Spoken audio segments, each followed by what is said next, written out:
Have you ever stopped to think about how Bluetooth works? Like when you use it, there is a frequency, a wavelength that connects your device to a receiver. But what about what happens when your Bluetooth or phone battery dies? You plug it in the wall, right? To recharge it. Now think about yourself. We're really no different. We're energetic beings with an internal battery that needs recharging. And when our energy is low, we sleep, we meditate, or rest to power back up. Our thoughts and our emotions and our actions all flow from this internal energy. But here's the thing, most of us have forgotten how to connect with our energetic nature. Distractions, media, and external pressures keep us from realizing this incredible design of our being. Now, science has shown that we emit a measurable frequency, often captured through the tools like Kirlian photography, which reveals our aura and the energy fields we project. And in today's show, we're going to take a deeper look into the world of energy medicine, specifically a unique practice called Teishin Acupuncture. Originating in Japan, this non-invasive form of acupuncture works on the subtle energy fields of the human body. It's all about balancing our internal frequency and connecting with the core of who we truly are. So, in today's episode, we are joined by the amazing Dr. Lacey Dupré, licensed acupuncturist and doctor of Oriental medicine, and the founder of Jade Seed Medicine. She will share with us how Teishin Acupuncture taps into our energetic body and how it affects our emotions and ultimately how it can transform our physical health. Now, if you're ready to discover the powerful, energetic being you truly are, stick around. This is going to be an enlightening conversation. I am honored to be here. Yeah, so I got started. Um, I think it was sort of halfway through at the beginning of Chinese medicine school. I was already a silversmith and an anthropologist, so I would drive to school early in the morning, so like 7:30 before my first class, and meet with my qigong teacher who was teaching me qigong, and he was just a fellow student. And he was making these little stone things called teishin out of stones. He was carving them, and I got so excited about them. And of course, I had a connection with him, and I said, well, I would like to try to make some a silversmith. He was like, oh my god. So he was the one who first encouraged me. And then of course, I met Jeffrey Yuen and started geeking out on his wonderful book, Stone Medicine, and read it cover to cover, I don't know how many times, and started putting these gemstones inside the teishin.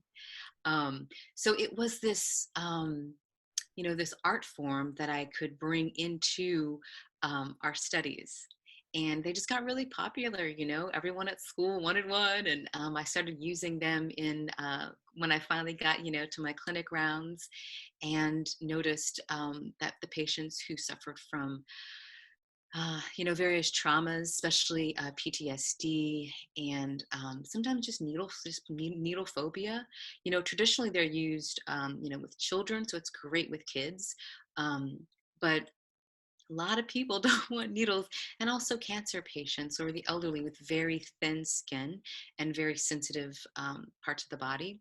So it was this tool that I could bring to treat those guys as well, those people as well. I love how you have this fascination with Chinese medicine and just with incorporating a completely different modality into our practice. I love how you also take the elements of Eastern medicine and you transform the way that they, I guess, show up in nature, how they show up in our personalities. And then you incorporate the Teishin in with that too, and how to use acupuncture points to activate, the needles. But you talk a lot about grief and loss. And I feel like there's a lot of people out there who are, going through that motion and they don't know how to handle um, that emotion. So how do you, let's see, create space around grief and loss to help someone move that energy with the Teishin and with the information that you create in your course about money archetypes and the 5 elements? Yeah, that's a wonderful question.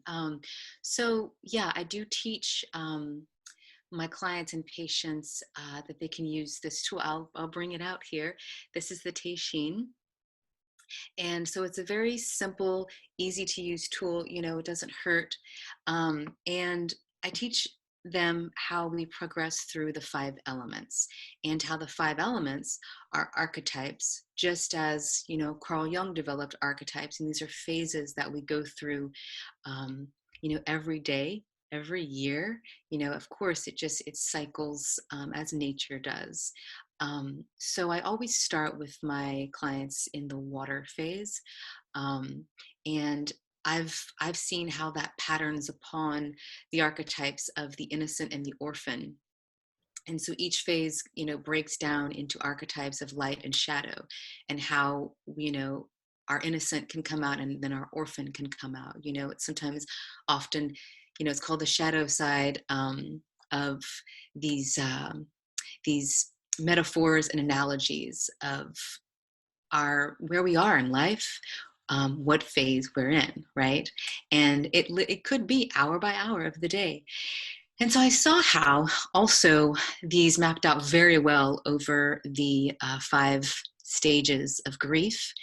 And there's always a hologram and a fractal. That's the universe we live in. And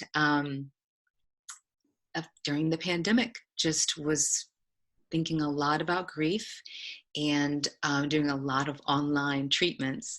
And so I would send my patients the Teishin, and we would over Zoom do the points together. And I came up with a couple of points that were my favorite for moving through and processing grief. And I would like to, I'll share those here. I'll put some images here and share those with everybody. My top 2 points for processing grief. And would you like a quick demonstration of those 2? Yeah, I think that would be great, because I'm thinking, wow, what are everyone gonna think when they think acupuncture over Zoom? What is that gonna look like? So show us, how would that look? Okay, great. And I'll just do a quick demo for you. So yeah, we'd be over Zoom, and I'm going to do what LI20. We call it LI20, and I just instruct them to hold the needle on the point. So it's the point where the outside of the nostril hits your cheek here. And I teach about how to hold the Teishin with these 2 fingers. These are our 2 metal fingers, and metal is the element of grief. And I teach them all about the metal element. We go through the 5 stages of grief, and how those map over, the 5 phases of Chinese medicine, but of nature, fire, earth, metal, water, wood. Okay, and then the second point, I'll always demonstrate how to find the point. So you hold your hands. This is, okay, there we go. You take your thumb and pointer finger, slide it over, and where the tip of your finger, it goes just over that little bone of your arm. So, you go like this, oh, boom, it falls right there. There's the point. And we just do this together. And I do some breath work with them, and some nasal humming. And, I talk a little bit. And sometimes they will, I'll give them a protocol that if they've memorized 3 in a row, and we'll do that together. There's some guided imagery and hypnosis, all kinds of fun stuff, sound healing that you can do in an online session, and some facial acupuncture. I do a lot of facial stuff too, like just accessing chi here. This is the Chen is the realm of water, which is the realm of fear, moving through fear. So yeah, we have a lovely time on our Zoom So sessions. really, you're just teaching different techniques and different ways of self-care, and you're allowing people just to create that space. and you guide them through a process of being aware of the points on the face, the points on the body. And just for clarification, the points that you're using for grief and loss are the large intestine points, which is the ones that you were using, which is but how do we know that when we are using those points and we're in a session with you and we're activating these points, that something is actually happening? Has it got to do a lot more with our intention, or is it about the way that we hold the needle or the way that we stimulate the teishin? What is it that really initiates the healing process? Yeah, so that's a wonderful question. And it's first, I think there is a need for connection. Um, and I know in my clinic, I would treat a few patients and walk out the room. So this is a little bit different, is that there is this face-to-face connection. People are appreciating that. You know, I thought there'd be a lot more people who would not like that, but there's the eye-to-eye connection is great, which was surprising, you know, to be online and facilitate that. And you know, the teishin it connects heaven and earth. That's what these needles do. That's a microcosm to our bodies, which connect heaven and earth, of that macrocosm. So there is some magic that happens, right? Beyond intention, there is you'll start to have greater awareness when you make this space for yourself. It's very empowering.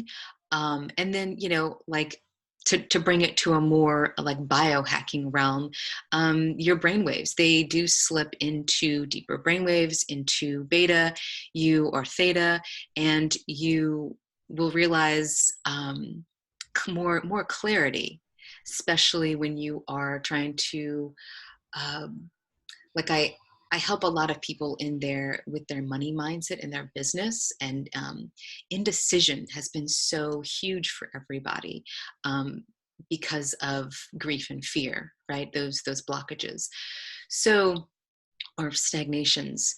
So I teach about the liminal time, when you are early in the morning when you're just waking, or late at night when you're falling asleep, and really paying attention. And there's a greater awareness and this growing intuition.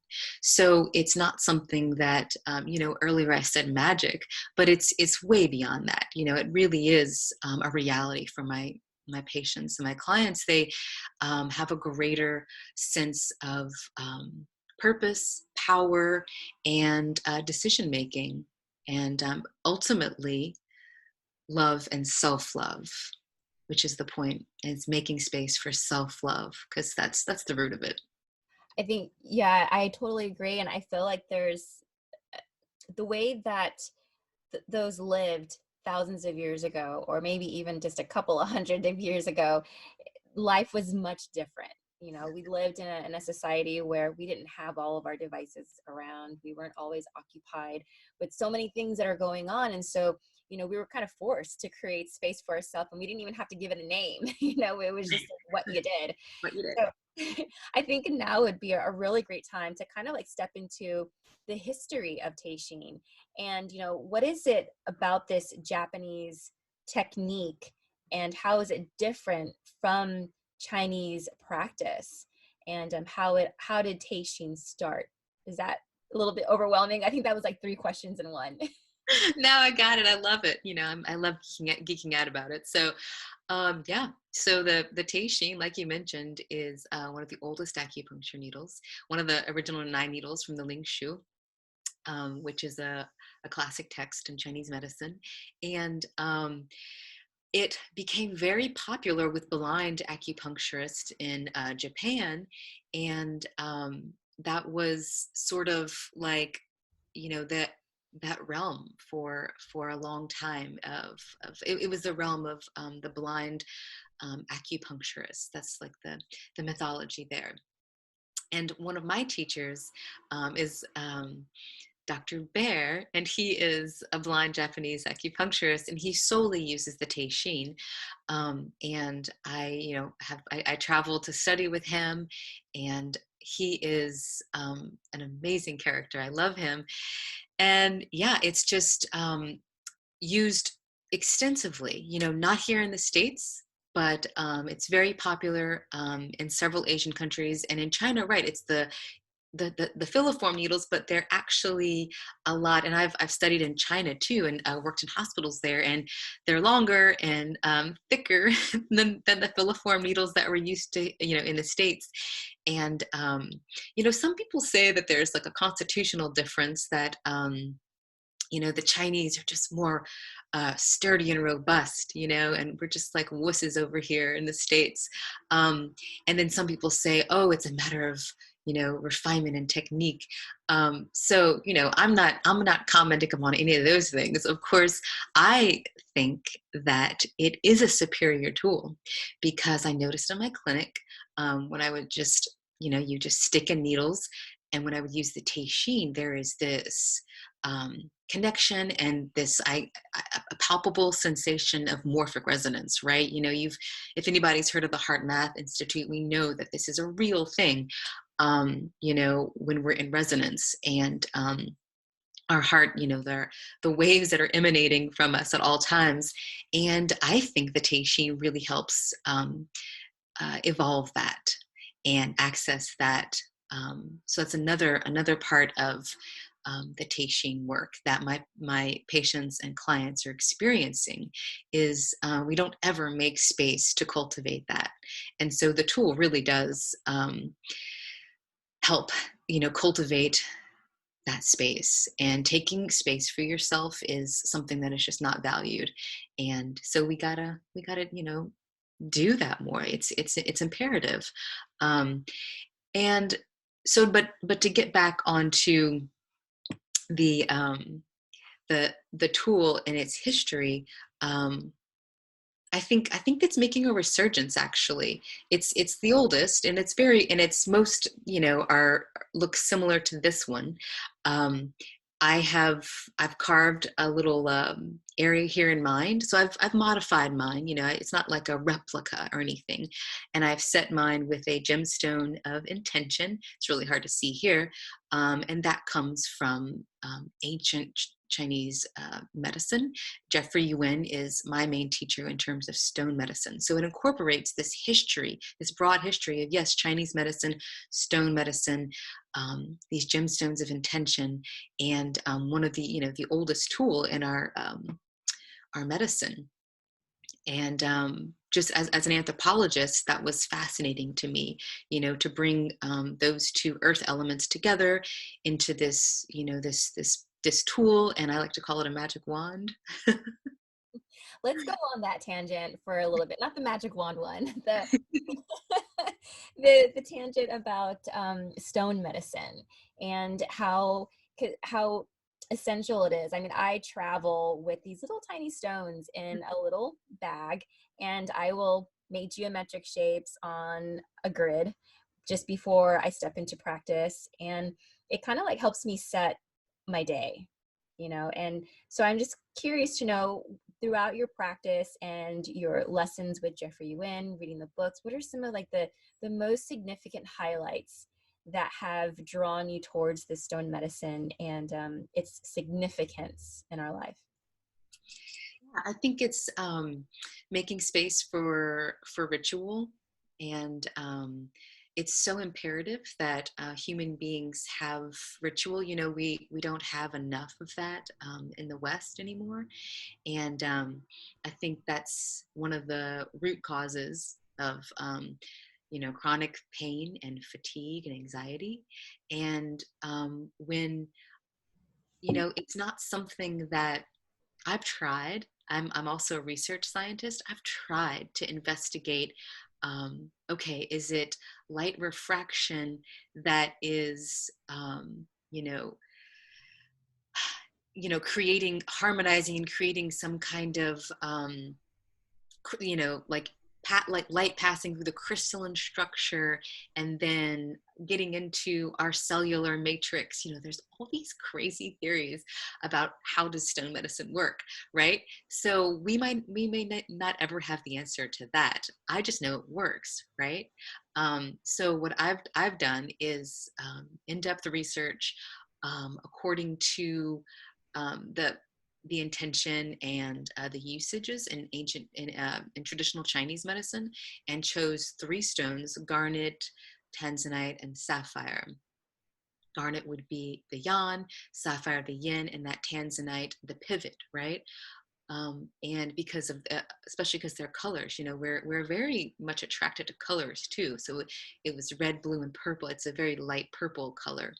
Um, and I think that when we utilize these ancient medicines, because stone medicine is a very ancient medicine, and and experience for ourselves their efficacy, it's like you said, you carry around a little bag of them and use them, and it really does work in terms of shifting your mindset, reducing probably your blood pressure, your anxiety, just like breath work does. We can say, oh, well, cortisol is carried on the breath, and we're exhaling, cortisol, which is a stress hormone. So we have all these ways of speaking about breath work that are beautiful. And I do hope more comes out about light refraction and the crystalline matrix and all these things. But yeah, I think it distills down to its ritual, and utilizing them on a regular basis, and our beliefs, and, like you said, intention. Yeah, I think ritual really just helps us get into a different space, a Yeah. space of just of gratitude and just being thankful. I remember seeing in my travels these little sandboxes, and they have the little rake, and then you have a few rocks, and you can like draw circles in them. And I kind of, they remind me of, I guess, the modern day puzzle or the modern day jigsaw. And I'm thinking maybe that's what they did back then. But then I realized that, when I carry my stones, there's a curiosity about their intention, their power, their frequency, and what they can do for us. And it's really interesting how in different parts of the world you can travel to these different locations, and there's just like this healing vibration, this healing feeling, but you don't know what it is until actually someone says, oh, well, underneath the earth core there is like a bunch of crystals here. And then you're just like, whoa, I had no idea.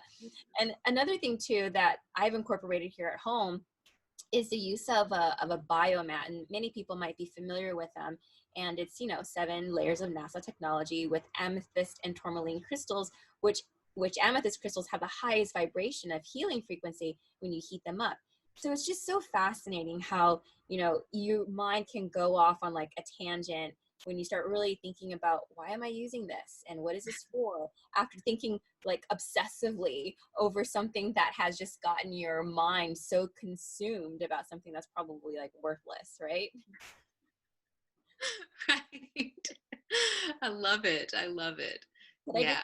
totally go on a tangent there. I think I I just, love it. It's great. But that is the Western, mindset is analytical, mechanical, pulling it apart, and that's what we do, and that's why rituals is helpful, because it helps us bring us back into cycles and back into our own rhythms and our own space, I and like it's self-witnessing too.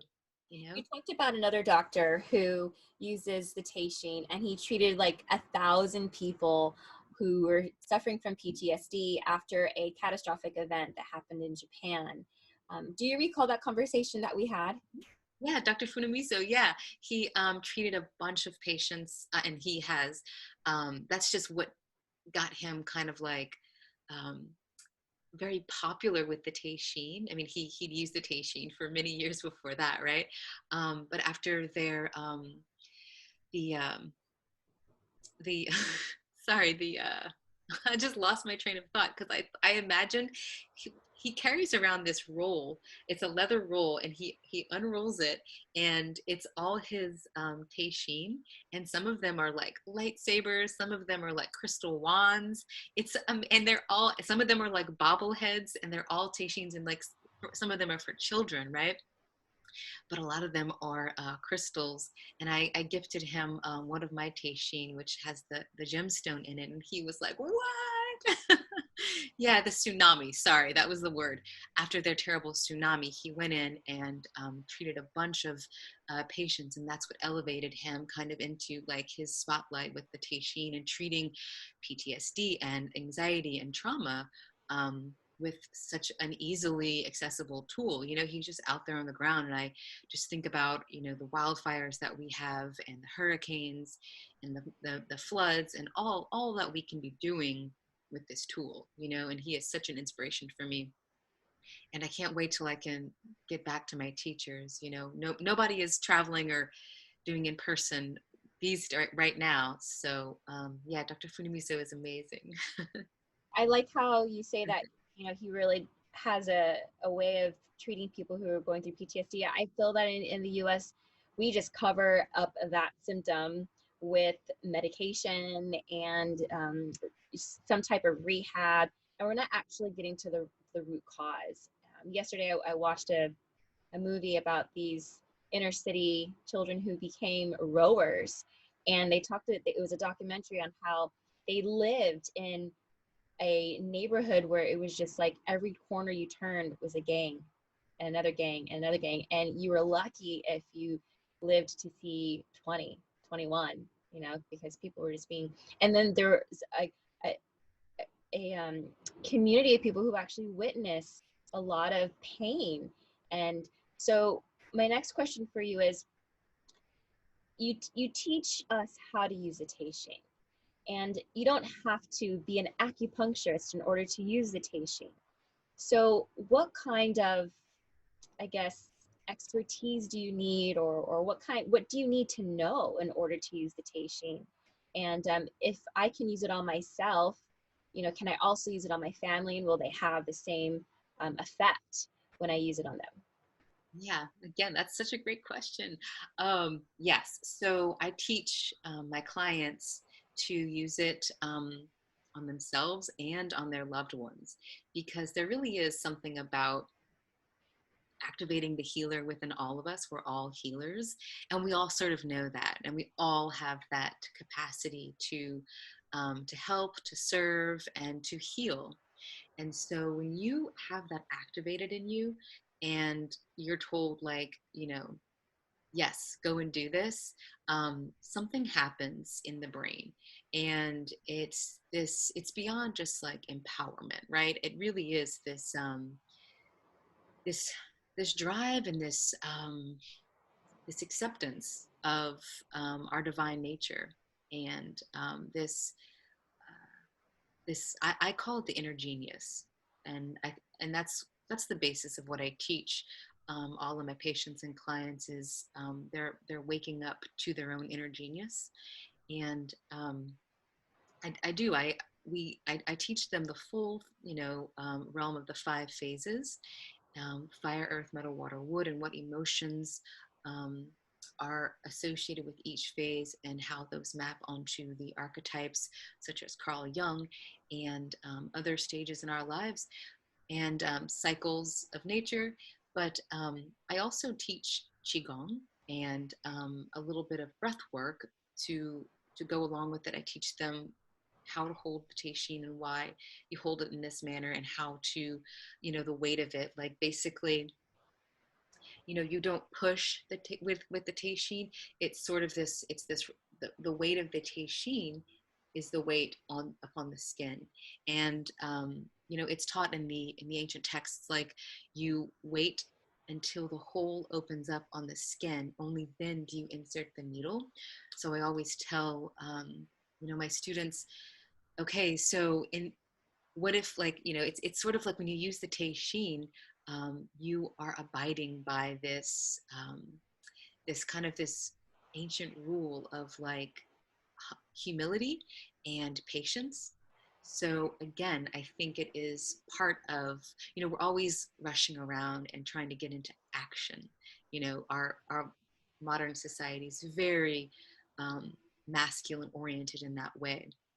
So the tool teaches um, access and awareness, and actually this loving acceptance of our female sides and our female nature, and the patience, gentleness, kindness, compassion, those sorts of things that it would take to gently hold something in there and just wait for any kind of um, welcoming or opening, or you know message. I have patients who are like, oh my god, my dreams, I keep getting, they call them down, people downloads. um, and like some of my patients are really into biohacking. They really have lots of lovely verbiage they use around that. How they just just get so much out of just using the Teishin. You know. I want to dissect that a little bit more because how to use a teishin, because I have an experience of my own, and I really wanted to kind of understand how is it that I'm able to create this intention when I, I know the points and I know what needs to be done, and I'm just confident, and I go in with that intention when I treat a patient. But when I started using the teishin on myself, I would do that. I would press really hard, and then I would realize that, oh, okay, well, I'm not using a stainless steel needle. I'm not like actually penetrating the skin, so I don't need to press that hard. But it was more about putting my intention on the point, and just putting my intention and my awareness on the feeling of that point, without really any, um, I guess, intention of trying to alleviate a headache, or an intention to alleviate a back pain, or to do a point to see if it actually alleviate a back pain, but just kind of putting my focus and focusing on my breath. And it's really interesting. And I kind of played with this a little bit because I'm like, did this really happen, or did it really happen? And I would use the teishin on a few points, and then I would breathe, and then I would use it again, and then I would go back to my breath, and then I would kind of figure out, did anything shift? And I think that's a really important aspect. You want to become aware, did anything change?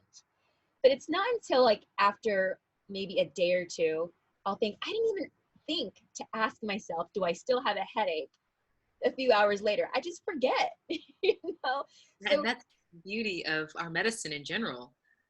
there's like this subtlety that happens that just basically lets go of that energy that we have been creating and giving so much power to, that when we actually take our focus and put it on ourselves, or put it on an energy source, or put it on a point, when we learn about the points and we actually start experiencing the points using Teishin or some other type of method, or even Reiki, then that's when we begin to step into our awareness of what intention really is. Would you agree? Yeah, that's so true. And it's a story, right? It's a story that we tell ourselves. And that's that little crux right there is the basis of how I teach like money medicine and money mindset, and how we're not even conscious of like the crazy things that we consciously tell ourselves sometimes. And especially, of course, the unconscious realm, we're not aware of its power. The the unconscious realm, which Jung calls the shadow, is holds immense power, and it pops out and gets crazy and acts out sometimes irrationally because it's so powerful, because we're just shoving it to the side all the time. Um, but that you talking about just creating this story and not even realizing, letting it go, reminds me of the immensity around shadow work, and like how we have to um, go into those various aspects of ourselves that we, and sometimes the buried aspects of ourselves, and shake their hands. It's like shaking the hand of a demon. I love to go down that rabbit hole about the shadow, because one of the things I value the most is personal development, and I always want to know, like, how am I showing up in life, in this cycle of my life. We go through so many different cycles, and in this phase, in this version of me, I always want to know, how can I become a better version? How can I show up authentically, you know. And I feel like going down that rabbit hole and learning about our shadows and understanding, you know, what it means, it doesn't mean looking at what's wrong with you. It's looking at, okay, how is this showing up and what does this mean in my life? And I think that's what brings us to when you talk about the archetypes, because I really had struggled with what it means to understand archetypes. So let's get into that a little bit. You talked about how there's money archetypes, and they all mean something different, and they're symbols, and they symbolize things in our life. So tell us a little bit more about what that means, and how does that apply to our life? Sure, great. And those are connected to the shadow as well. So I'll give you an example of the water element. I have connected that to the archetypes of the innocent and the orphan, and the innocent being the light side of this type of it's and then the orphan being like the shadow side, right? So it's an analogy and a metaphor for a phase in your life or a thought pattern that you're experiencing, or an action or a decision. So we can go through these phases, these archetypes, um, and with awareness and consciousness, or we can, like I said, we can act irrationally and not even realize that we are acting like an orphan would. Meaning, like, let's go into why you feel um you know orphaned, maybe, right? That might be one of them, rather than seeing, okay, it's this innocence and I'm going to progress through it to the next phase. Why do I feel like a victim or abandoned, right? So it's to go into some shadow work there. um, I have my patients and my clients feel it and experience it in their body and in their mind too. So we explore it, in terms of words and writing, but also viscerally, somatically, because there's a charge there. There's often a beneficial charge, because when you feel in your body, what does it feel like to be an orphan? Why do I feel like? Why am I an orphan? And this goes back beyond personal history and traumas to ancestral lineage, all that, all that baggage, can of worms. But when you kind of tap into, how am I benefiting from feeling this way? Basically, what am I getting out of it? Why does it feel good? And really go down that rabbit hole. There's a release. It's often, like you were saying about the Teishin work, days go by and you're like, I'm actually not telling myself that story as much or anymore. I'm not feeling like an orphan as much. And sometimes that only comes through if you're paying attention and you're journaling. Sometimes it comes through years later, you realize that you've moved past it. It's everybody's in their own game there. But to access, to bring awareness to the archetypes is showing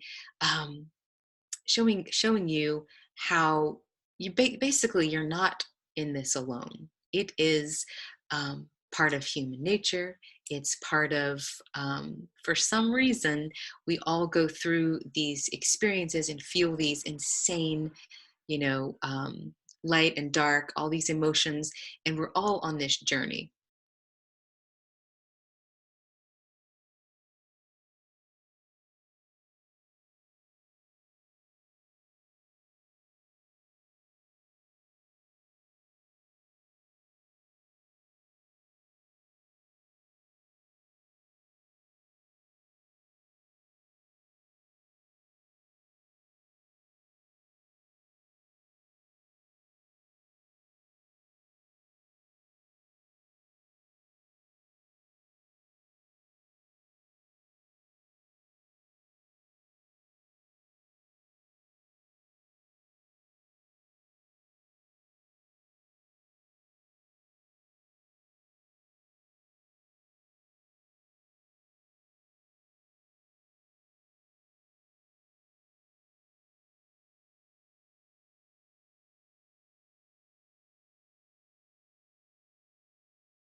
this journey of like, we cycle through, we meet a guide, it's called, the hero or the heroine's journey. We go down into the underworld, we learn our lessons, we come back and rebirth, this cycle, and the archetypes carry us through it. And so I like to think of it as like the archetype is like almost the vessel, like the boat, and the phases of nature, say fire, earth, metal, water, wood, are like the medium or the water. And it's when you have a framework and a way to think about something, you can first of all bring greater awareness, and then the story of loneliness, and that you're crazy, or that this is something that you were the only one who's ever dealt with this, is able to not be a reality, and you're able to understand that it's the human condition. you know I totally get what you're saying, and it's interesting because it speaks to me so differently now than this would have spoken to me maybe months before.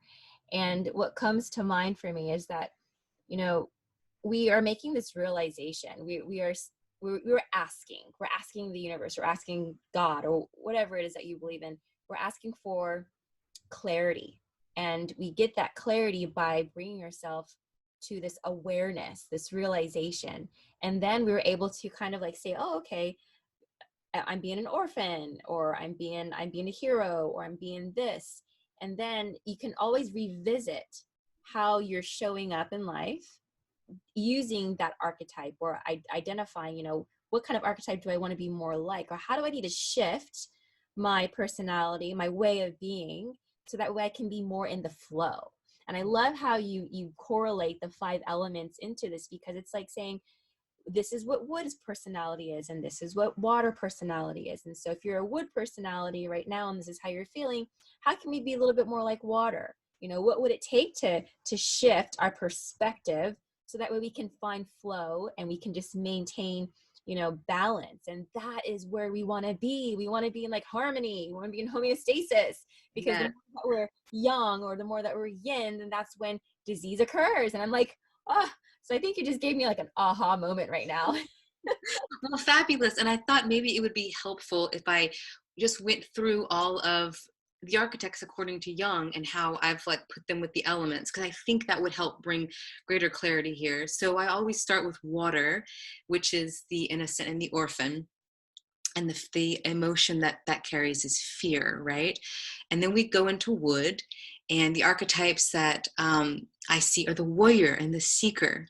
So can you see how the warrior, we might uphold that in our culture, but the seeker, that's like someone who doesn't know anything and they're just seeking, or somebody who is just always grasping or asking too many questions, right? How there's like the shadow there, and the emotion there is anger.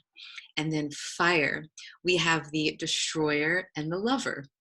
And so I said those out of order, so it would be lover and destroyer. And the emotion is joy. Earth, we have the caretaker and the creator.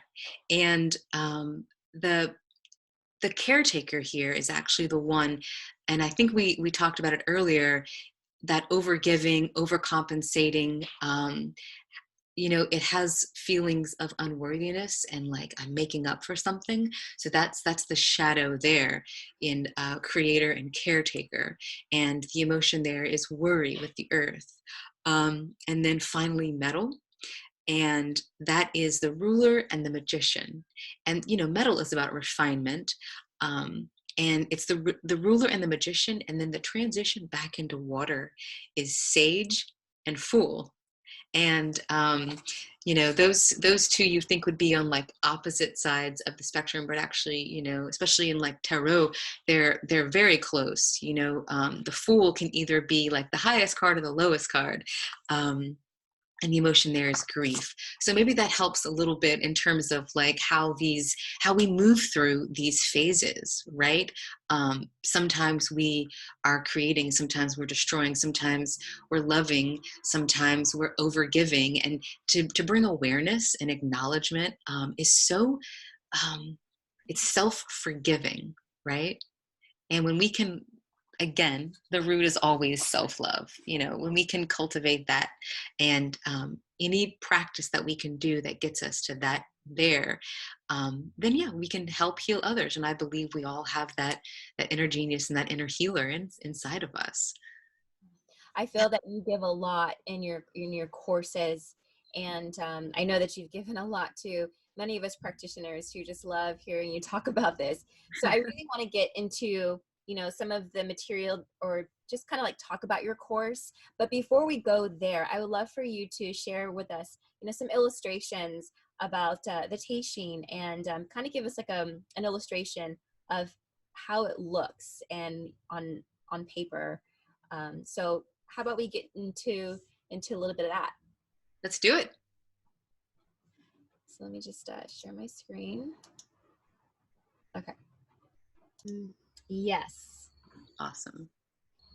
Okay, let me figure out how to make this smaller because it's huge. There we go. How does this look in terms of, let's see, hide sidebar. Okay, so, and you can, I guess, edit that out that just happened. No, you're good. I wouldn't be able to, unless it's a PowerPoint presentation. I can't really, I guess I could, but I would just leave it. It looks Oh, what do you mean? You want me to pull up the PowerPoint presentation? I just pulled up the PDF. Oh no, this is fine. This is totally fine. Oh, okay. Okay. Oh, So I was editing out the previous. Yeah, that's fine. Yeah, I will edit that out. that's hilarious. Okay. So just to go over a little bit of, okay, here is a booklet that I provide to my clients about the Teishin. It's a little bit of the history of the Teishin, and you know how they're made out of metal, well, silver and bronze. And let's go into the actual. There's some basic qigong that I teach, right? And it's horse stance, if anyone's familiar with some qigong, and how that can open up the channels, right? That's, you know, the purpose of qigong is to settle the mind, open the body and the channels, and allow qi to flow. So here we have the 5 elements, like I was speaking about, and what water is associated with. We talked about the emotion of fear, and the point that I have chosen for water is what we call Kidney 25, and it's called Spirit Storehouse. And it's located, if you can see here, the second intercostal space of the ribs. So that's a very easy to access point, you know, for anybody. You can leave your shirt on and access it with the Teishin. And so, you know, this is a little bit about what it's the spirit of that point. Then we go into the next phase, which is wood, and we have liver 3 that I've chosen. Again, a very easily accessible point between the big toe and the second toe there. And it's called supreme rushing. And again, a little bit about the spirit of the points, which these all come from various writings and authors, and I have that at the very bottom. It's Lonnie Jarrett and Neil Gummick, primarily, who write about the spirit of the points. And then we have fire, which is the next element, and pericardium 8. This is the palm of the hand, and you can take your middle finger. And I don't know if you can still see my screen, but you take your middle finger and just fold it down. In your middle finger, when you fold it down upon your palm, it hits a point. And sometimes it's sore, and that's pericardium 8, or palace of weariness. And all these points that I chose, I chose these 5, and I called them the protocol of perception, but really it's called the pandemic protocol. And they're all about anxiety and grief mostly. Okay, we move in the next element, which is earth. And the point here is on either side of the belly button, and it's called stomach 25. heavenly pivot. This is also a great point that I teach to do like a belly rub, to just rub your belly sometimes right here. It's very nourishing and really activates that earth energy. And then the last phase we have is metal, and all that's associated with metal. Um, and we chose lung 7, which is the one that I demonstrated earlier. Um, it's right there, just past this kind of bone sticks up on your wrist, and you find it just on the inside of that bone. And the point is, lung 7 are narrow defile. And I absolutely love this point. I'll rub it with my fingers, during the day, just when you're feeling kind of crazy. And I do go into the Ren and the Du, which are the microcosmic channels in the body. And we won't get into too much of that here. I talk about yin and yang, and I would love everybody to to grab this document. It's going to be a part of a course that I'm offering, and also I will definitely give it out in the program that I'm gonna share this year. I'm very excited to have a program where we go through self acupuncture together, along with several other modalities. So there's some quotes, and I think I wanted to point out. Yes, so it's Hongjin, Neil Gummick, and Lonnie Jarrett. That's the point descriptions are from their writing. I always want to give our teachers credit. We stand on the shoulders of our teachers, right? Yeah.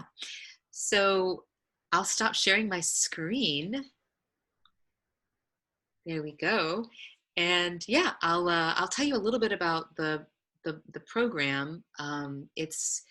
The program is more about money and accessing. Your money priestessness, your wizardry, and its money mindset, and how what I've discovered clinically is that money is not the root of evil. It's the root of like chronic pain and stress and dis-ease, right?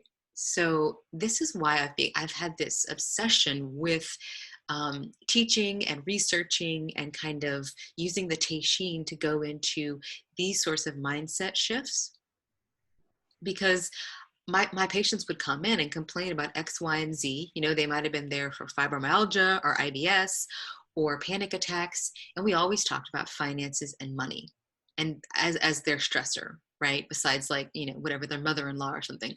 And so I started asking them more about how they thought about money, how they related to money, and started going down these, research wormholes about money as soul work, and how money is like our greatest teacher, and money is our medicine teacher.